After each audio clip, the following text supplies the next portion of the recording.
Bonjour, dans cette vidéo nous allons voir comment installer un serveur de DNS sur Linux au travers de l'application Webmin. Alors vous aurez vu probablement que j'installe Webmin pratiquement dans tous mes tutos et j'en parle très peu ou je dis juste que c'est un outil très puissant pour l'administration des serveurs Linux. Et bien aujourd'hui ça va être l'occasion de voir quelle utilisation on peut en avoir. Vous retrouvez le timecode dans la description de cette vidéo.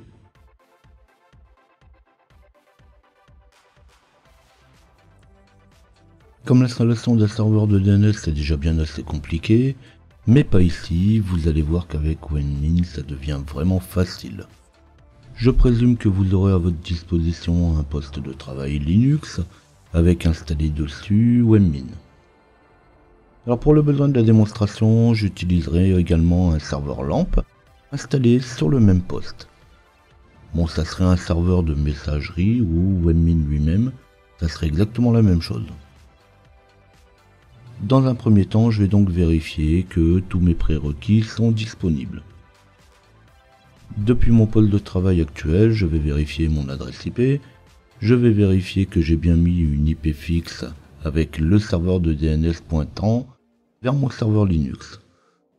On pourra toujours par la suite configurer le serveur de DHCP pour pointer également vers mon Linux. Alors malgré la réparation de la connexion, bien sûr, comme j'ai pas encore installé le serveur de DNS, eh bien je n'aurai pas accès à internet. Sauf si je passais par les adresses IP. Mais avant de retenir quelle est l'adresse IP de debian.org ou tout autre serveur, j'aurais fini et configuré mon serveur de DNS depuis bien longtemps.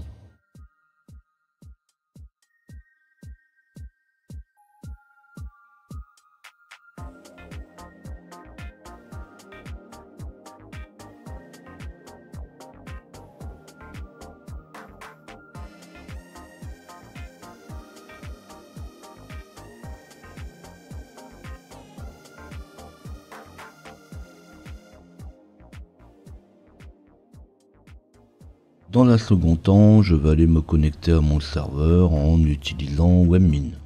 Alors pour rappel, pour se connecter au serveur Webmin, je vais utiliser l'HTTPS avec le port 10 000. Et comme j'ai pas de DNS, je passe par l'adresse IP du serveur. Et tant que j'y suis, au passage, je vais vérifier que mon serveur web est bien disponible. Quand j'aurai tout vérifié, je pourrai me lancer dans l'installation de mon serveur de DNS.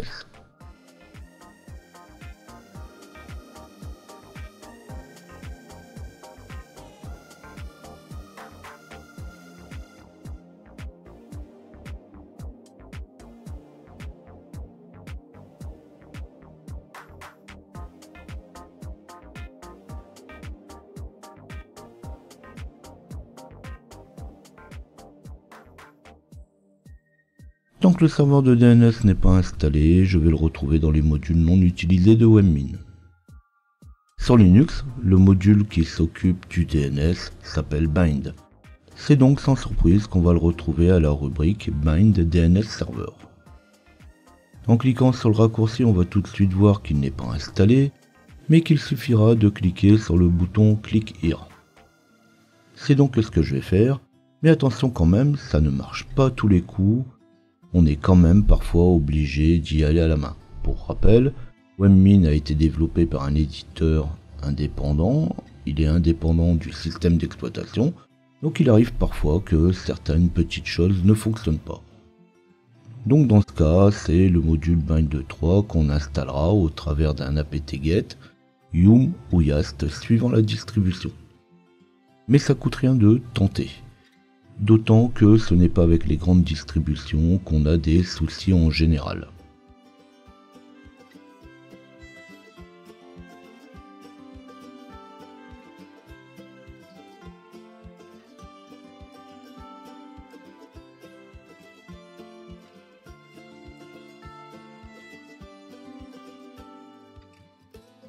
À la page suivante, il sera demandé si on veut installer les 3 paquets proposés.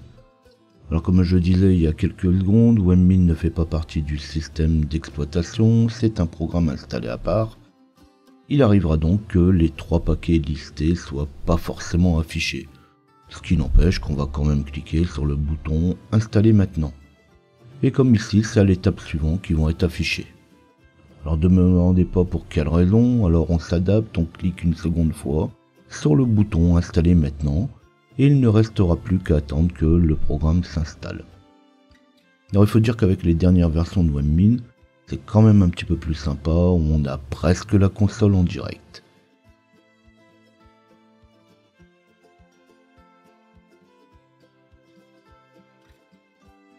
À la fin de l'installation des 3 paquets, il sera proposé de retourner à la page de sélection des programmes. Alors on fait comme on veut, on peut y retourner ou on va pouvoir tout simplement retourner vers le module Bind DNS Server. Suivant le système, suivant la version, on pourra le retrouver dans les serveurs ou comme ici, au même endroit que tout à l'heure, dans les modules non utilisés.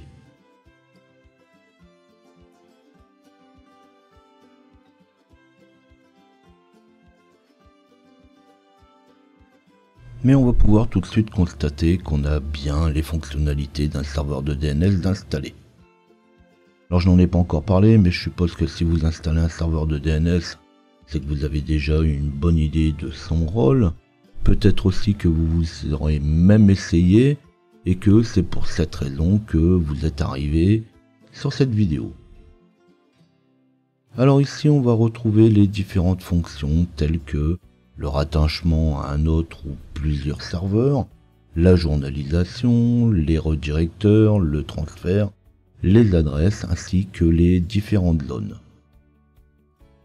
Alors qu'on retrouve le serveur dans les serveurs ou dans les modules non utilisés, on aura exactement la même chose.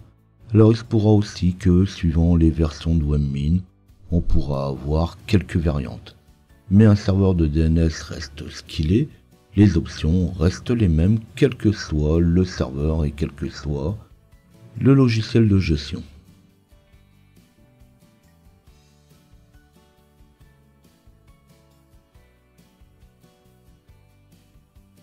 Dans un premier temps, on va rester sur les fonctions classiques du serveur. Je vais ouvrir la page de redirection et de transfert. Une fois dans la page, je vais simplement lui ajouter les différents serveurs en indiquant leur adresse IP. Alors comme on le voit ici, je n'ai que 3 lignes de disponibles. Et souvent on pourra se poser la question si vous avez 5 ou 6 serveurs de DNS à rentrer. Eh bien il suffira tout simplement de sauvegarder puis de revenir à nouveau dans la page. Et là vous pourrez constater qu'il y a de nouveau 3 lignes de disponibles. Alors il est possible d'en mettre autant qu'on veut, mais 4 ou 5 redirecteurs devraient suffire dans la plupart des cas. Après modification, on pourra démarrer ou redémarrer le serveur.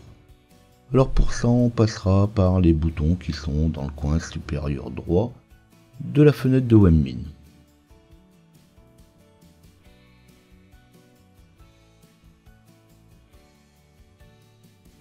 Cette fois que le serveur est installé et démarré, je vais pouvoir aller vérifier dans mon poste client, dans mon navigateur web, que mon serveur de DNS répond bien aux différentes demandes. Alors que tout à l'heure je ne pouvais pas afficher un site web par son nom, cette fois vous allez voir que je n'ai plus aucun souci.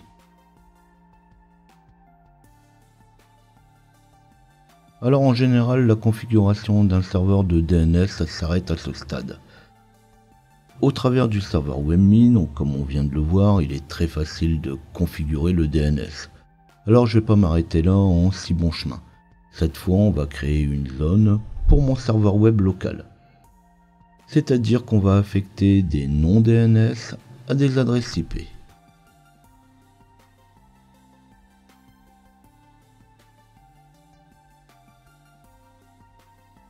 Donc cette fois, j'aimerais qu'en tapant loisel.loc, j'accède à mon serveur web local. Ou pourquoi pas à mon Webmin, ma messagerie ou un partage. Comme tout à l'heure, en tapant loisel.log dans la barre d'adresse de mon navigateur, j'ai aucune réponse. Et ce n'est pas en passant par la ligne de commande et en tapant un ping que j'aurai plus de réponses pour autant. Eh bien, c'est ce qu'on va configurer maintenant. De retour dans Webmin, dans mon module bind de DNS, je vais devoir créer une zone pour mon domaine. Comme il faut bien commencer quelque part, on commencera par une zone primaire. Alors généralement une zone primaire correspond à un nom racine de domaine. Et je clique sur le bouton créer une zone primaire.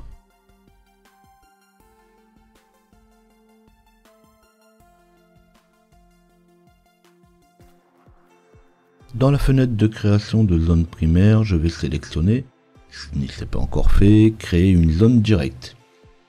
On parle aussi de zone de recherche directe. C'est bien un nom DNS que je vais vouloir faire pointer vers une adresse IP.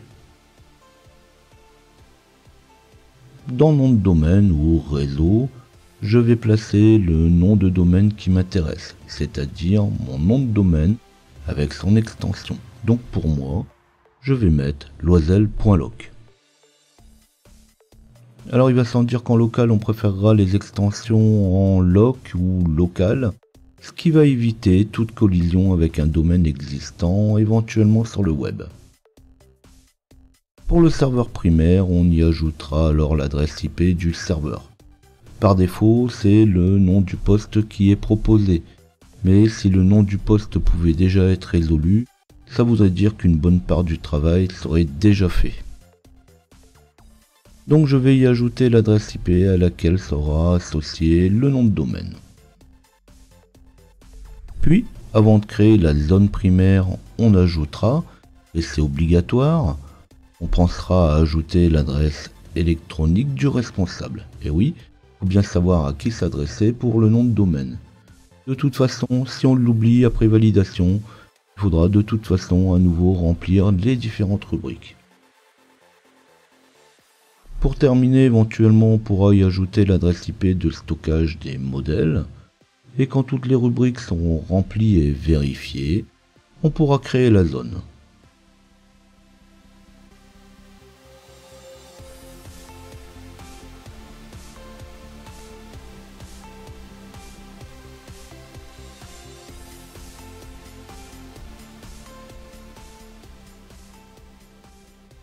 Après création de la zone, vous serez directement dirigé dans sa fenêtre d'édition. Il sera alors possible de nouveau de configurer toutes les caractéristiques de la zone primaire. C'est vers les adresses liées à la zone qu'on va se diriger en premier. Alors on clique sur l'icône correspondante.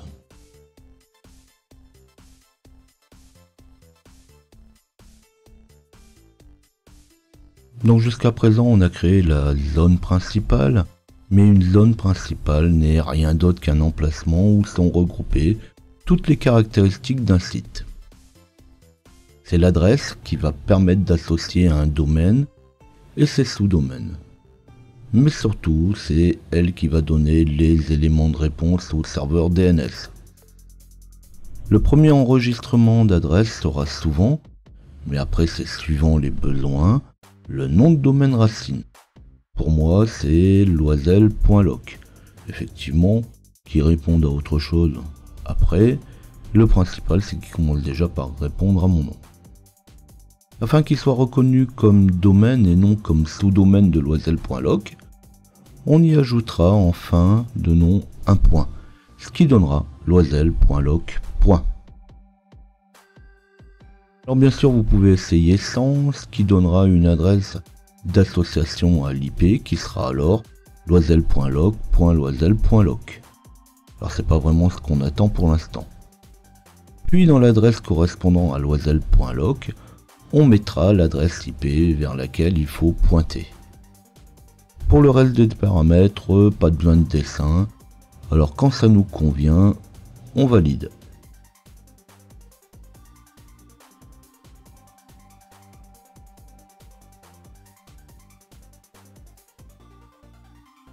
Après création, on peut constater qu'une nouvelle entrée est cette fois disponible. On y retrouve alors le domaine avec l'adresse IP qui est associée. Alors quand j'en suis là, je vais certainement m'empresser d'aller vérifier si ça marche.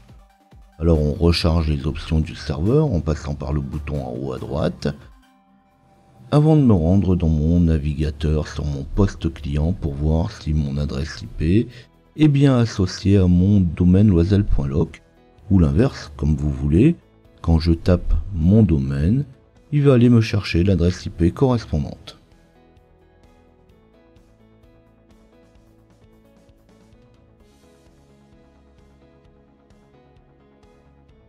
Alors tout de suite, c'est beaucoup plus sympa de pouvoir accéder à mon serveur web en passant par son nom de domaine plutôt qu'en passant par son adresse IP. Mais comme je suis exigeant, j'aimerais pouvoir aussi y accéder non pas uniquement par le http://loisel.loc, mais aussi, et c'est le cas pour beaucoup de serveurs web, par www.loisel.loc. Mais là maintenant c'est facile, il me suffit de retourner dans les enregistrements et y ajouter le www. Alors c'est parti.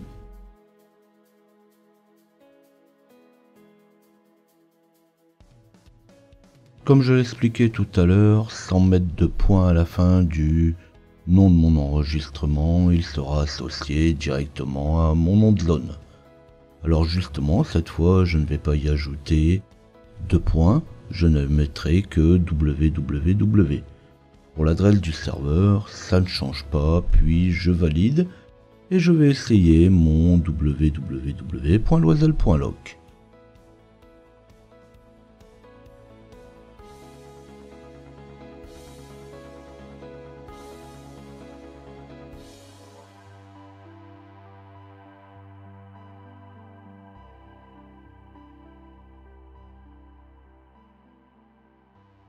Alors pour la suite, je laisse recours à votre imagination. Vous pouvez cette fois associer et créer différentes zones primaires ou encore créer des zones secondaires qui réagiront comme une zone primaire, mais avec pour racine toujours cette zone primaire.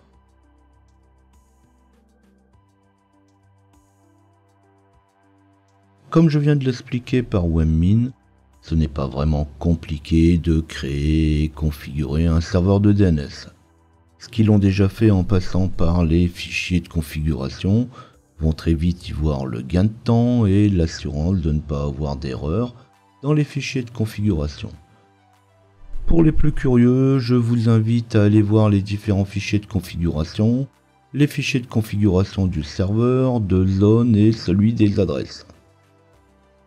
Dans mes prochaines vidéos, vous retrouverez encore du Linux, mais vous retrouverez aussi de la base de données, les outils d'administration, de la supervision, de la gestion de parc, de la virtualisation, bref, plein de sujets qui pourront vous intéresser. Alors parce que j'ai déjà épuisé pas mal de sujets faciles, les sujets présentés sont un peu plus complexes et je commence à les associer à des pense-bêtes. Même la vidéo elle-même ne suffit plus. Retrouvez tout ça en flashant le QR code ou en tapant LJP Info dans votre navigateur. Pour recevoir un avertissement lorsque je mets mes nouvelles vidéos en ligne, n'hésitez pas à vous abonner et poser vos questions si vous en avez. Je prends aussi toutes les suggestions. Alors comme on va se retrouver dans de nouvelles aventures, je vous dis à bientôt.